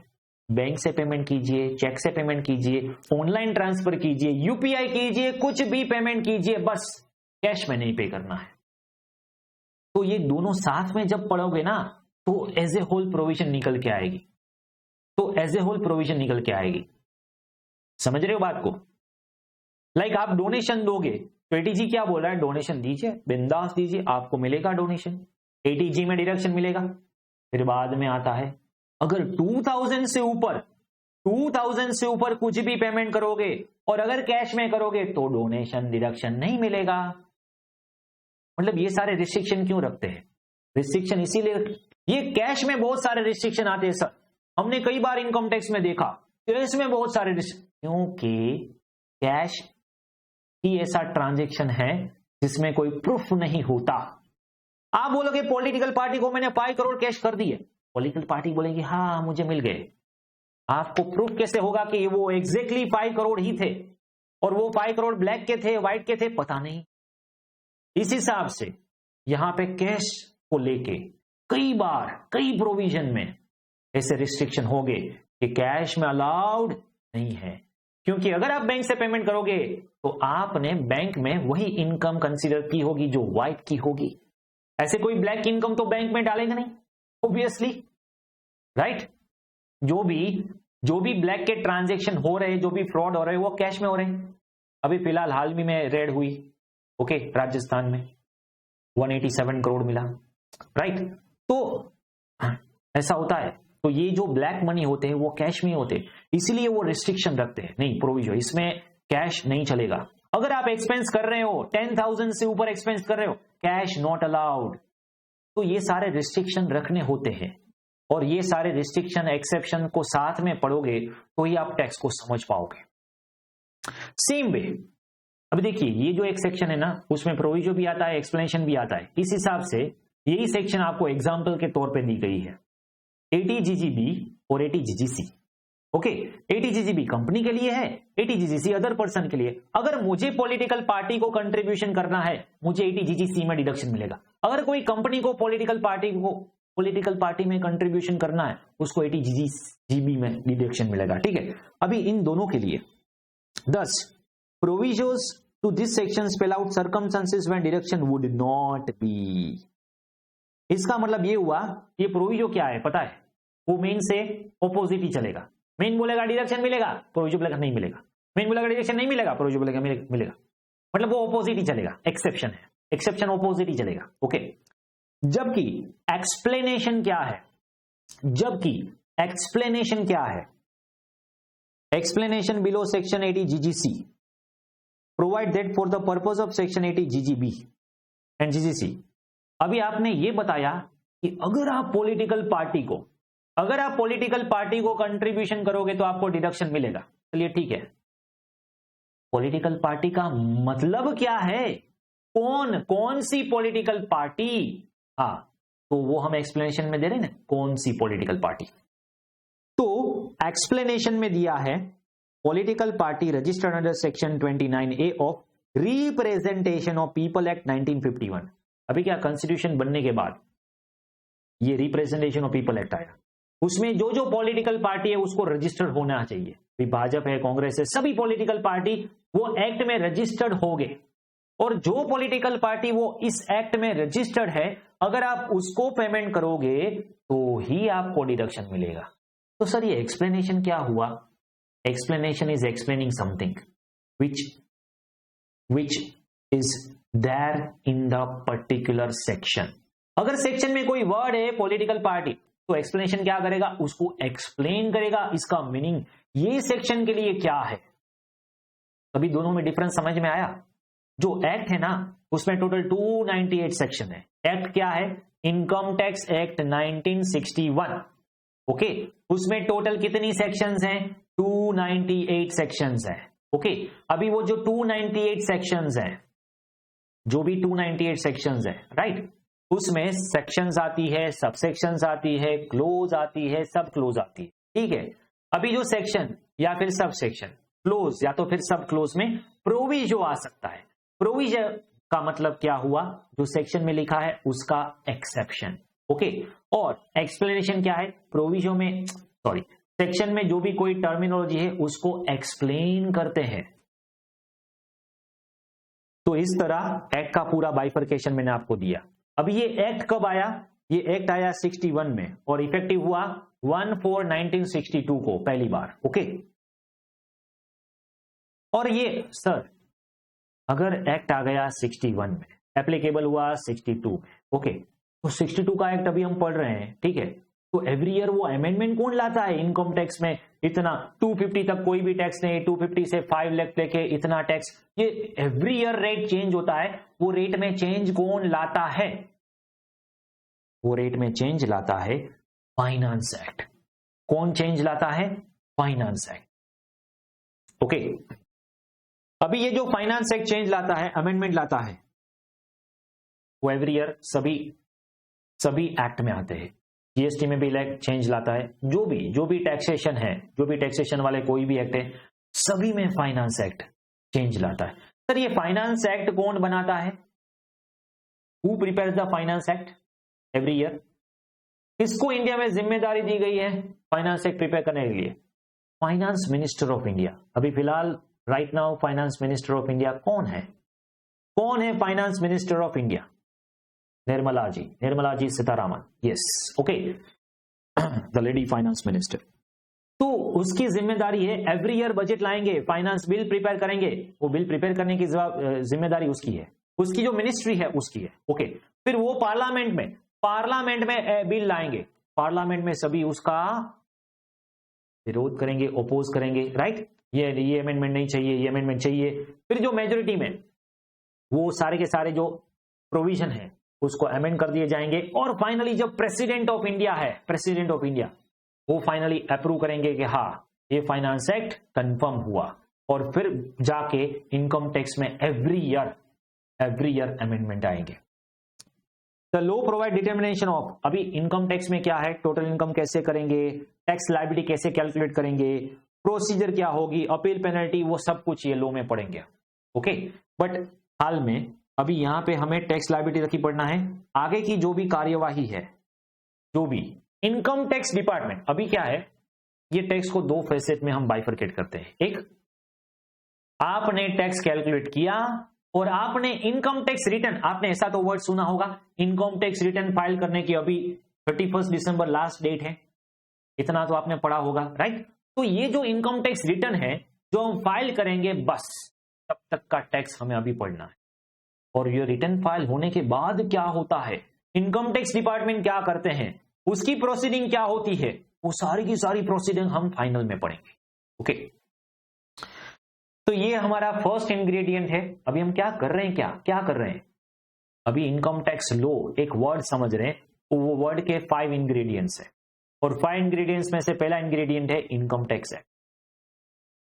अभी आज का जो लेक्चर है ना, उसमें हम जो भी पढ़ रहे हैं वो सिर्फ इंट्रो ही है, अभी भी इंट्रो ही चल रहा है। यस, ओके, ये इनकम टैक्स लॉ है क्या, अभी मेन प्रोविजन बाद में आएंगी, नेक्स्ट लेक्चर में आएंगी, ठीक है, बट अभी तो इंट्रो ही चल रहा है।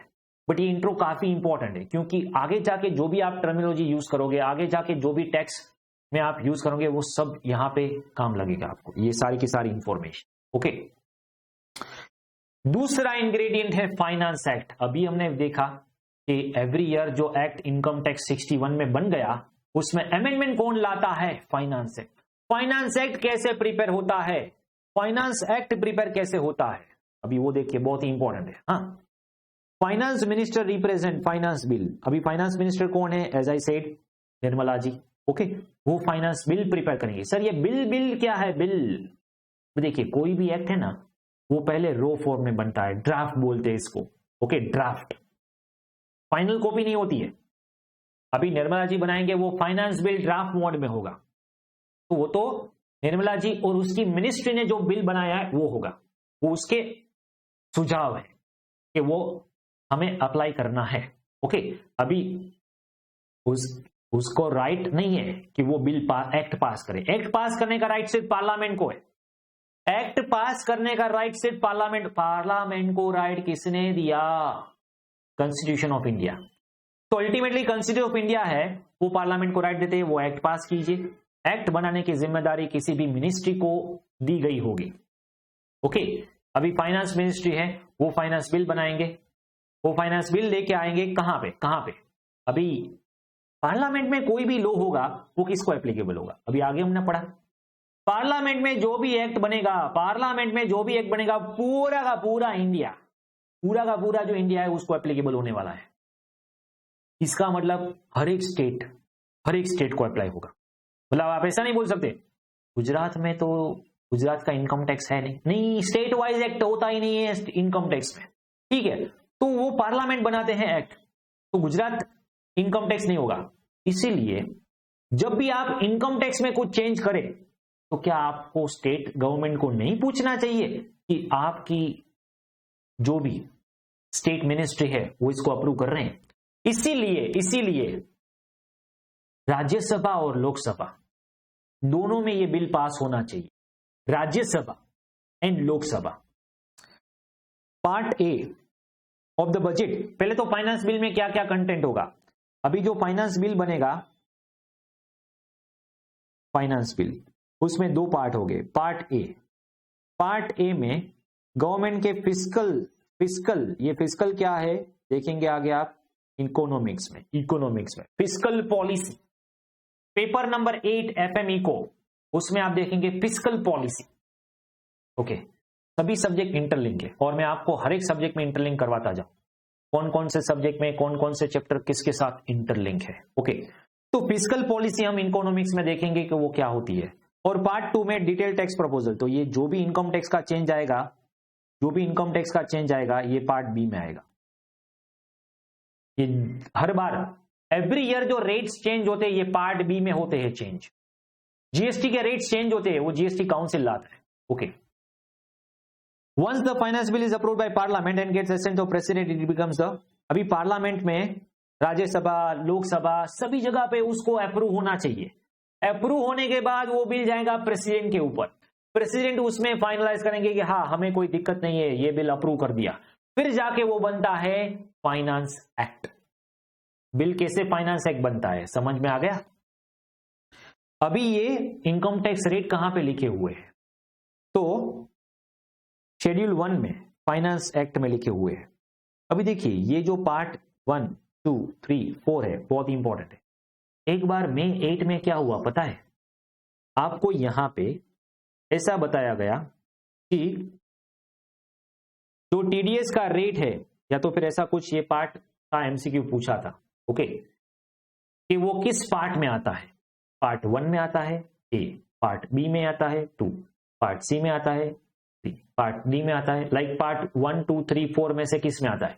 ऐसा भी एमसीक्यू आपको पूछा था एक बार, तो आपको ये समझ में आ रहा होगा तो ही आप वो एमसीक्यू का आंसर दे सकते हैं।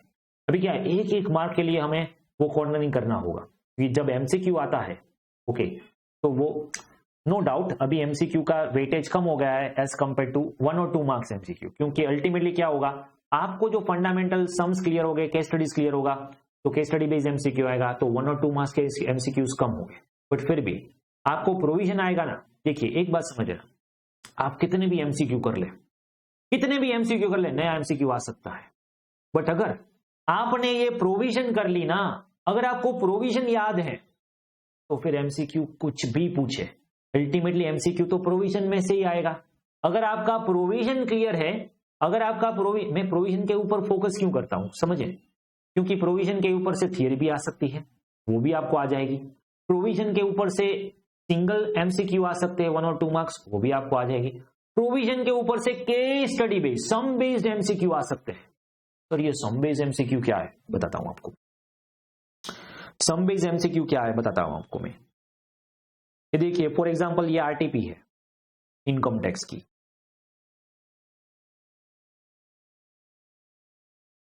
ये अभी नवंबर 21 की आरटीपी है, देखिए अभी मई 22 की आरटीपी नहीं आई है।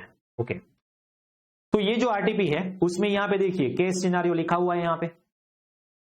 इस तरह पहले आपको सम के हिसाब से केस देंगे कि मिस्टर अनिमेश इंडियन सिटीजन था, इसकी इनकम ये इतनी इतनी है, तो इसकी इनकम इतनी इतनी है। ओके, ऐसे आपको केस देंगे। पहले पूरा केस समझा दिया। अभी वो केस के ऊपर से 1 से लेके 5 एमसीक्यू पूछेंगे आपको, ईच एमसीक्यू कंटेनिंग 2 मार्क्स। इसका मतलब ये 10 मार्क का पूरा सम ही हो गया। यस, और इसमें बेनिफिट क्या है पता है आपको? ये आपको ऑप्शन भी मिल रहा है, तो यहां पे थ्योरी भी मिक्स हो रही है, प्रोविजन भी मिक्स हो रहे हैं, प्रैक्टिकल भी मिक्स हो रहे हैं, सब कुछ मिक्स हो रहा है। और ऐसा आपको पूछेंगे, एक case study based MCQ income tax में, एक case study based MCQ GST में से, और फिर 1 और 2 मार्क्स एमसीक्यू होंगे बाकी के रिमेनिंग। ओके, तो इस तरह आपको ये 5 डिफरेंट केस स्टडीज पूछेंगे, एमसीक्यूज पूछेंगे, समझ रहे हो? तो इससे बोलते हैं केस स्टडी। बट अल्टीमेटली अगर आपको प्रोविजन पता है, अगर आपको प्रोविजन पता है, राइट, तो फिर आपको सब कुछ आ जाएगा। ठीक है, चलिए तो finance act income tax act से कैसे कनेक्टेड है? Finance act income tax act से कैसे कनेक्टेड है, तो वो देखिए यहां पे कैसे कनेक्टेड है।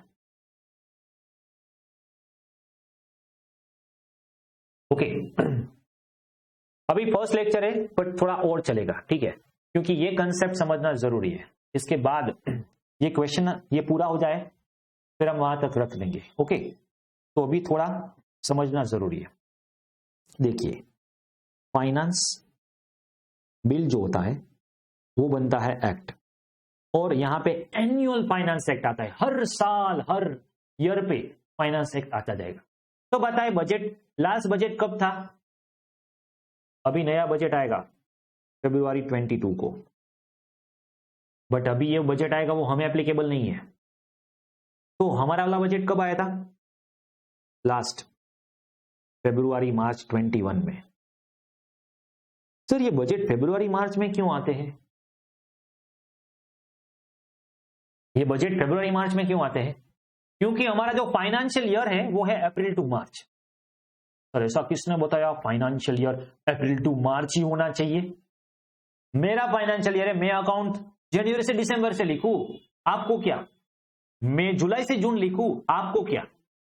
अभी देखिए, अकाउंट में कोई परेशानी नहीं है, आप जो भी लिखे, आप कैलेंडर ईयर फॉलो कीजिए, आपकी मर्जी। आप जुलाई से जून फॉलो कीजिए, आपकी मर्जी। आप नवंबर से अक्टूबर फॉलो कीजिए, आपकी मर्जी।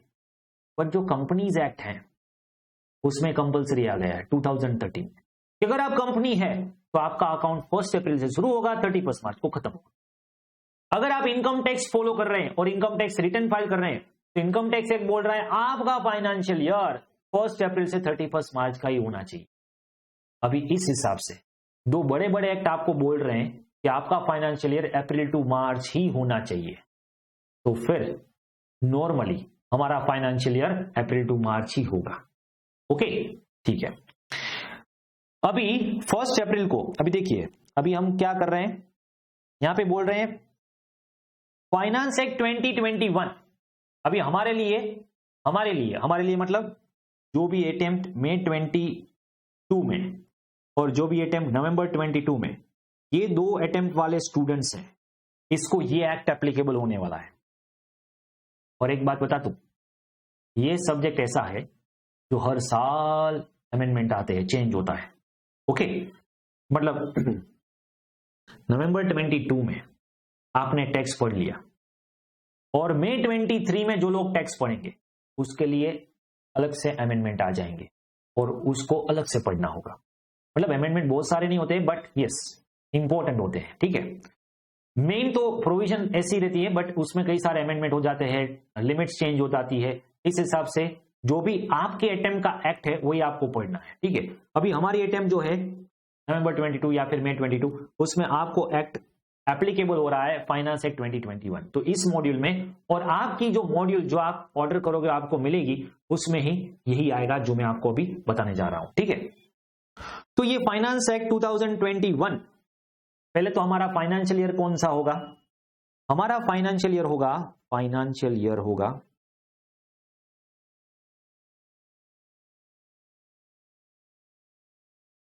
21-22 मतलब 1 अप्रैल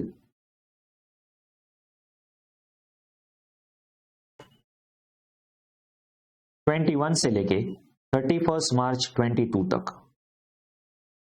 ओके, 1 अप्रैल 21 से लेके 31 मार्च 22 तक होगा हमारा फाइनेंशियल ईयर। अभी ये फाइनेंशियल ईयर में जो भी आपने इनकम अर्न की है, जो भी आपने इनकम अर्न की है, उसको आपको एसेस करना होगा असेसमेंट ईयर में। ये प्रीवियस ईयर असेसमेंट ईयर क्या है आगे आएगा। Okay, don't worry. अभी आपको ध्यान रखना है कि ये फरवरी मार्च में जो बजट आएगा, ओके, वो हमारे इनकम टैक्स से कैसे रिलेटेड है। तो इसमें होगा part 1, part 2, part 3 and part 4। Okay, अभी फाइनेंस एक्ट जो है उसका शेड्यूल 1 है, उसका पार्ट 1। पार्ट 1 में क्या होगा, first schedule to part 1 of the finance act specified rate applicable to current assessment year. अभी देखिए, करंट असेसमेंट ईयर, इसका मतलब हुआ असेसमेंट ईयर 21-22। अभी देखिए, असेसमेंट ईयर और प्रीवियस ईयर में डिफरेंस है। ओके, फाइनेंशियल ईयर और असेसमेंट ईयर में क्या डिफरेंस है वो हम आगे देखेंगे, डोंट वरी। ओके, अभी ये जो आपको इतना शॉर्ट में बता दूं क्या है। प्रीवियस ईयर का मतलब है फाइनेंशियल ईयर। अगर आपका फाइनेंशियल ईयर 21-22 हुआ, अगर आपका फाइनेंशियल ईयर 2021 हुआ, मतलब कि 1 अप्रैल 20 टू 31 मार्च 21, तो आपका असेसमेंट ईयर होगा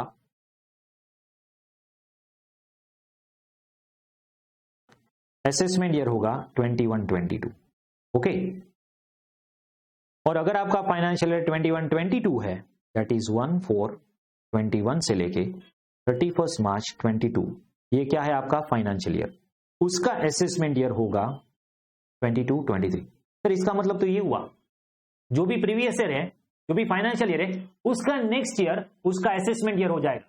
यस, और जो भी असेसमेंट ईयर है उसका प्रीवियस ईयर वो फाइनेंशियल ईयर होगा, उसीलिए उसको बोलते हैं प्रीवियस ईयर। क्या बोलते हैं इसको, ये फाइनेंशियल ईयर को क्या बोलते हैं, प्रीवियस ईयर। आगे आएगी इसकी डेफिनेशन भी, आपको समझाऊंगा मैं। पहले इतना समझ में आया कि जो भी फाइनेंशियल ईयर है उसका नेक्स्ट ईयर वाला ईयर है असेसमेंट ईयर।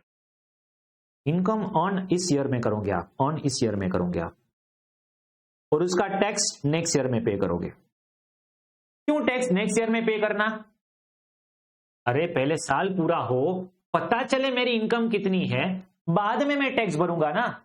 हाँ, इस हिसाब से पहले पूरा साल खत्म हो जाने दीजिए। पहले पूरा साल जो है वो खत्म हो जाने के बाद उसका प्रॉफिट, उसका इनकम कैलकुलेट कर लीजिए, और उसका इनकम कैलकुलेट करने के बाद असेसमेंट ईयर आएगा। ओके, तो अभी मुझे ये बताइए, जब ये बजट आएगा कब आएगा, लॉजिक से समझिए, लॉजिक से समझिए। ओके, जब ये बजट आएगा फरवरी मार्च में, ओके, तब कौन सा ईयर, कौन सा फाइनेंशियल ईयर खत्म होगा, जब ये बजट आएगा तब कौन सा फाइनेंशियल ईयर खत्म होगा। सर ये बजट आएगा तब ये वाला फाइनेंशियल ईयर 2021 खत्म होगा, और उसका टैक्स हम कब पे करेंगे, रिटर्न फाइल कब करेंगे, उसका रिटर्न हम ये असेसमेंट ईयर 21-22 में फाइल करेंगे। हाँ, तो मुझे इसका जो टैक्स रेट है वो पता होना चाहिए कि असेसमेंट ईयर 21-22 में कौन सा रेट है। हाँ, इसीलिए फर्स्ट पार्ट में असेसमेंट ईयर 21-22 का इनकम टैक्स रेट दिया होगा, समझ रहे हो, tax rate for assessment year 21-22। Okay, is this clear, इतना क्लियर है। जो भी आप रिटर्न फाइल करोगे असेसमेंट ईयर 21-22 का, ओके, उसका रिटर्न होना चाहिए। ओके, अभी एक कंसेप्ट आता है यहां पे, आप मुझे ये बताइए, it's new for you so you might not be knowing, जो भी आपका प्रीवियस ईयर 2021 है, जिसका असेसमेंट ईयर 21-22 है, उसका आप रिटर्न, इनकम टैक्स रिटर्न कब फाइल करोगे? उसकी डेट क्या होती है प्रैक्टिकल नॉलेज के हिसाब से? सोचिए, 31 जुलाई है। ओके, तो 31 जुलाई 21 को आपको ये रिटर्न फाइल कर देना है। ओके, अभी देखिए, ये जो प्रीवियस ईयर है उसमें मैंने अप्रैल 2020 में कुछ ऑन किया, मई 2020 में कुछ ऑन किया, उसका मैं रिटर्न कब फाइल करूंगा? उसका मैं रिटर्न कब फाइल करने वाला हूं? 31 जुलाई 21 को। थोड़ा सब्र रखें, समझ में आ जाएगा क्या चल रहा है, डोंट वरी। अप्रैल मई 2020 में जो भी मुझे इनकम अर्न हो रही है, मतलब ये पूरे साल में, वो मैं फाइल कब करूंगा रिटर्न? 31 जुलाई को। 31 जुलाई को, ओके। मतलब एक साल के बाद, मतलब अराउंड 14 मंथ्स के बाद डिपार्टमेंट को टैक्स मिलेगा। ये तो गलत बात है। आपने 22 में, आपने अप्रैल 2020 में ऑन कर लिए, इनकम आपको मिल गई, और उसका टैक्स गवर्नमेंट को कब मिल रहा है? जुलाई 21, नेक्स्ट ईयर में। तो गवर्नमेंट को यहां कुछ तो ट्रिक लगानी होगी कि ऐसा हो कि जब टैक्स पेयर के पॉकेट में इनकम जाए अप्रैल 2020 में, उसके नेक्स्ट मंथ ही हमें टैक्स मिल जाए, ऐसा कुछ करे। तो इस हिसाब से एक कंसेप्ट आया, और वो कंसेप्ट को बोलते हैं टीडीएस। एक कंसेप्ट आया, उस कंसेप्ट को बोलते हैं TDS, tax deducted at source. और ये क्या है? टैक्स डिडक्टेड एट सोर्स क्या है? उसका एक पूरा चैप्टर आएगा आपको, टीडीएस का पूरा चैप्टर आएगा, बहुत ही इंपॉर्टेंट चैप्टर है। ओके, तो ये टीडीएस क्या है? अभी देखिए, for example, you are auditor mister ए,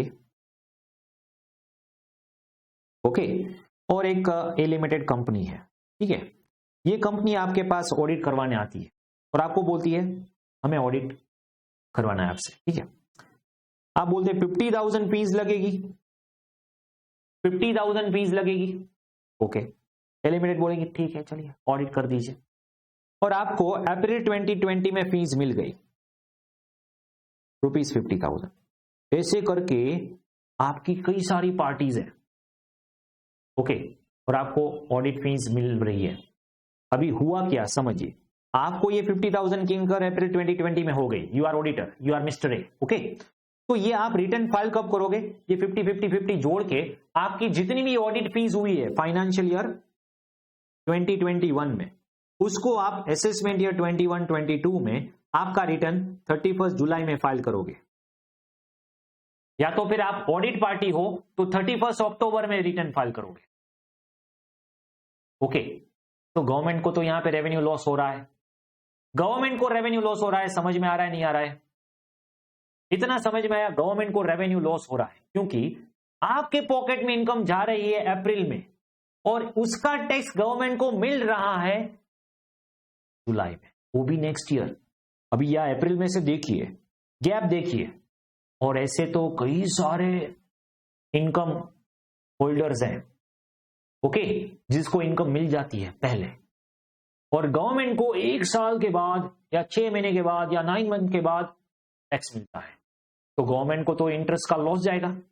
अगर गवर्नमेंट ऐसी कोई ट्रिक लगा दे कि यहां पे अप्रैल में इनकम हुई, यहां पे टैक्स पेयर के पॉकेट में इनकम गई, और वहां हमें as and when you earn the income you pay the tax, तो गवर्नमेंट ने एक कंसेप्ट निकला, पे एज यू अर्न। मतलब ऐसा कोई कंसेप्ट नहीं है, बट ये मैं बता रहा हूं आपको, पे एज यू अर्न। तो ये कंसेप्ट आया, उसके 2 बाइफर्केशन हो, एक टीडीएस, एक एडवांस टैक्स, कि जब भी इनकम आप अर्न करें तब भी वही मोमेंट पे आप टैक्स पे करें। वही मोमेंट पे मतलब मोमेंट नहीं, बट उसी टाइम पीरियड के दौरान आपको टैक्स पे करना है। कैसे? अभी आप ऑडिटर हैं, ठीक है, अभी आप क्या है? ऑडिटर, और आपको ऐसा बोला जाए कि you are the auditor, okay, आपको 50,000 फीस मिली है, चलिए ऑडिटर छोड़ दीजिए, आप कोई भी हो, आप कोई भी प्रोफेशनल पर्सन, आपको 50,000 की इनकम अर्न हुई और आपको बोले चलिए टैक्स पे कर दीजिए। अरे मैं क्यों टैक्स भरूं, अभी साल के बाद भरूंगा, जब रिटर्न फाइल करूंगा तब। इसीलिए आपके ऊपर बर्डन रखने से कुछ नहीं, आपके ऊपर बर्डन रखने से कुछ नहीं होगा। इन्होंने क्या क्लच में लगाया पता है, आपको इनकम कहां से क्रिएट हो रही है, ये जो 50,000 आ रहे हैं वो कहां से आ रहे हैं, ए लिमिटेड से। आप एक काम की, इसके लिए जो एक्सपेंस है इसके लिए इनकम है, इनकम किसके लिए, ए के लिए, और एक्सपेंस किसके लिए, ऑडिट फीस ए लिमिटेड के लिए। तो आप ऐसा कर दो, ए लिमिटेड को ही बोल दो कि जब भी आप मिस्टर ए को पेमेंट करें पहले टैक्स कट कर लीजिए, मतलब कि ये जो सोर्स हो रहा है, सोर्स ए लिमिटेड सोर्स है, ठीक है, वहां से आप एक काम कीजिए 10% टैक्स कट कर लीजिए, यहां 10%, 5,000, और ये कट करने के बाद ए को सिर्फ 45,000 ही फीस दीजिए, और ये जो 5,000 आपने टैक्स कट किया है वो गवर्नमेंट को अभी भी दे दीजिए, राइट नाउ। मतलब जैसे आप 45,000 ए को पे करोगे वैसे ही 5,000 गवर्नमेंट को पे कर दोगे। तो यहां पर गवर्नमेंट को जो प्रॉब्लम गवर्नमेंट का जो था वो सोल्व हो गया। कैसे? As and when income is going into your pocket it will go to, tax will go to government's तिजोरी, सिंपल। तो गवर्नमेंट की तिजोरी में वही मोमेंट पे टैक्स आ जाएगा, गवर्नमेंट को ये 31 जुलाई तक वेट नहीं करनी होगी। लॉजिक समझ में आ रहा है? और इस हिसाब से टीडीएस क्रिएट हुआ कि जो भी पेमेंट करेगा और पेमेंट की कुछ लिमिट ज्यादा हुई तो वो लिमिट से ज्यादा होने के बाद, लाइक यहां पे सेक्शन 194 जे आएगा, जो होगा प्रोफेशनल फीस में 30,000 से ज्यादा आप पेमेंट करोगे तो आपको 10% टीडीएस कट करना है। सर ये कहां से बोल रहे हो? टीडीएस के चैप्टर में से बोल रहा हूं, टीडीएस आगे आएगा तब देख लेना। ओके, तो अभी ये जो मैंने 10% बोला, अभी ये जो मैंने 10% बोला, ओके, वो रेट मुझे पता होना चाहिए। मुझे ये बताइए, ये जो बजट आने वाला है 21 का, 21 का जो बजट है उसके बाद का फाइनेंशियल ईयर कौन सा है? बजट आया फरवरी 21 में या तो फिर मार्च 21 में, ओके, उसके बाद का फाइनेंशियल ईयर, उसके बाद का फाइनेंशियल ईयर हुआ 21-22, मतलब कि 1 अप्रैल 21 से लेके 31 मार्च 22, और ये जो फाइनेंशियल ईयर है उसके टीडीएस रेट्स पार्ट 2 में दिए होंगे। समझ रहे हो बात को?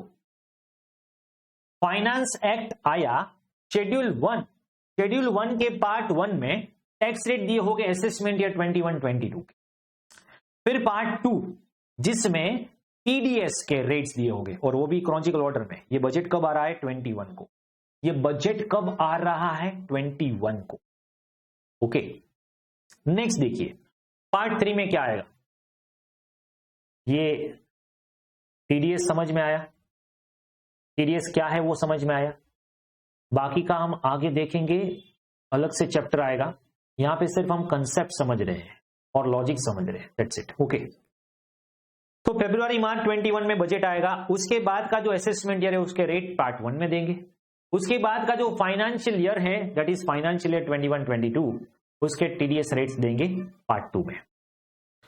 अभी देखिए ये जो ऑडिटर है और यहां पे इन्होंने जो लॉजिक अप्लाई किया, क्या लॉजिक अप्लाई किया कि जब भी ये पर्सन को इनकम होगी तब गवर्नमेंट को टैक्स मिल जाएगा, जब भी ये पर्सन को इनकम होगी। अभी देखिए मैं आपको डिटेल में इतना ले जा रहा हूं इसीलिए क्योंकि अगर आप लॉजिक से समझेंगे तो आपको याद रह जाएगा, और हर एक का लॉजिक में इनकम टैक्स में आपको समझाऊंगा।